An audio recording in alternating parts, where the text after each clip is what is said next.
Okay, so, have any of you tried the new game mode yet, Cryptic Notes? Well, I suggest that you try this mode whenever you get stressed from rank or get heartbroken by your ex, so you can beat the bots to death, as well as your phone screen.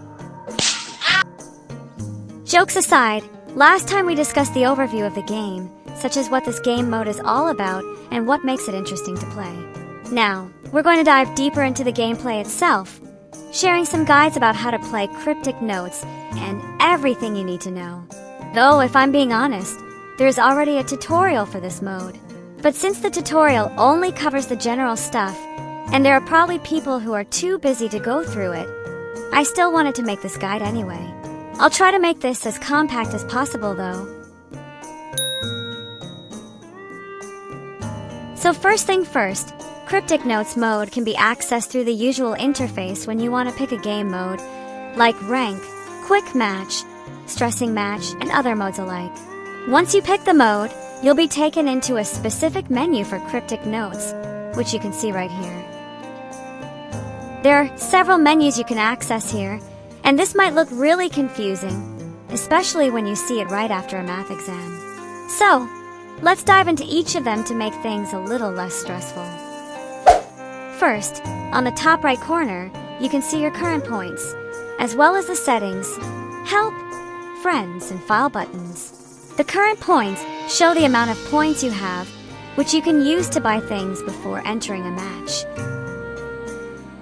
The file button shows your current Cryptic Notes record, which contains your gameplay statistics, such as how many times you've won, lost, and any other info in which your loss percentage might be bigger than your win.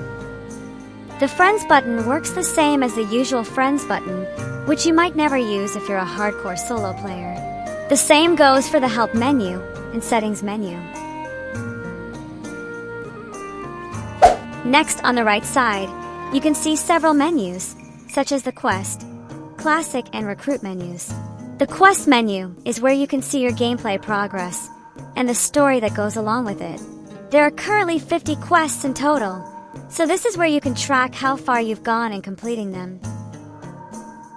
I'm not exactly sure what the Classic menu is for since it hasn't been accessible. However, you have to finish the quest mode first to unlock it. As for the Recruit menu, you can use it to post recruitment requests for your game or join other players' games, depending on what you prefer. Then, in the bottom right, there are several menus, such as Auto-Fill Teammate, Bringer of Doom, the Start button, and the Costume button. Auto-Fill Teammate is used when you want to play with random players, as it will automatically fill your team. The Start button, well, as you might have guessed, is used to start the game, as well as your panic attack. The biggest button here can be used to choose the difficulty of the mode, ranging from beginner to hard. The higher the difficulty, the higher the quota you need to reach, and the more monsters you'll have to face. The Costume button can be used to switch your character. So, in case you want to see little girl become a gangster, you can pick her here and buy a shotgun so she can look like one. At this point, I kinda wish Orpheus would do something about this. Next, we'll go to the bottom left. Here, you will see 3 menus: Shop, Backpack, and the class you're currently using. The Shop is used when you want to buy items to help you during the match, while the Backpack shows how big your current inventory is, as well as what items you currently have both in your backpack and storage. As for the class system, currently there are only 3 classes available, which are Sage, Trailblazer, and Herald, each with their own unique traits.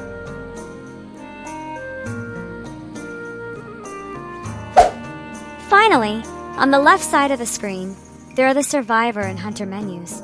Here, you can choose whether you want to play as a Survivor or a Hunter. The Survivor mode is the only one available so far, so I'm not really sure what they will present us with in the Hunter menu. However, based on various rumors I've heard, you can play in a group when you're playing as a Survivor, but you can only play solo when playing as a Hunter. Now, let's say that we already understand the menu before entering the game, and it's time to actually start the exploration. You can do so by clicking the Start button. Once you're through, you'll be taken into a dark room. This is actually your safe room, and it acts as a preparation area before starting the mode, as well as the extraction point. Once the quota is fulfilled, you can also evacuate from here. Well, you might want to think of it as a base camp in the wilderness, or a command post in an exploration team. Here, you can prepare everything you need before actually entering and exploring the manor.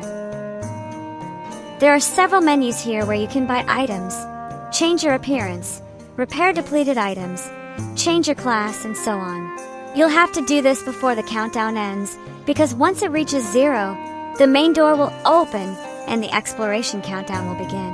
So, if you're busy window shopping here, your teammates will definitely get very angry with you, especially when they need your help during the raid or exploration. Now, let's take a look at several important interfaces here. There are many things that I believe you can figure out on your own, but I want you to focus on several buttons on the right side of the screen. First, you can find the movement button, which allows your character to walk, crouch, run, or jump. Walking and crouching can be done without using stamina. Running and jumping, on the other hand, will deplete your stamina bar. Once the stamina bar is empty, you can't perform those actions anymore, and will have to wait for it to refill before doing them again. Above the movement button, there is the skill button, which varies depending on the class you choose. Then, there is the item button, which you can press to use the item you are currently holding during a match. If you're using a lantern, the lantern will turn on. If you're using a stick, you'll swing the stick. And if you're using a shotgun, then you'll start going bang bang at that tiny monster that appeared out of nowhere. There's also a shortcut for the lantern button, so you can use your weapon while turning on the lantern at the same time. Moving on, there is the pinpoint button on the right side of the screen. You can use this to mark a direction for your teammates, letting them know where they should go or what they should pay attention to. Then, there is the scan button, which you can use to scan valuables around the area. You can use it whenever you want to know what kind of items you can loot nearby. On the top right corner, there is the quick chat button, which you can use to communicate with your teammates. Uniquely, you can also type your own messages here, so communication is much more flexible in this mode. Though, I'm not sure if that means we can now freely insult our teammates. But, truth to be told, I wouldn't be surprised if that happens eventually. Like, who wouldn't throw an insult when your teammate spends the entire game just jumping or dancing around? The last thing I want to discuss here is the map. On the combat interface, there is a mini-map on the top left corner of the screen. When you click on it, the whole map will appear, and you can select a certain area to navigate toward. Once you pick an area, footprints will appear, and you can follow them to reach your destination.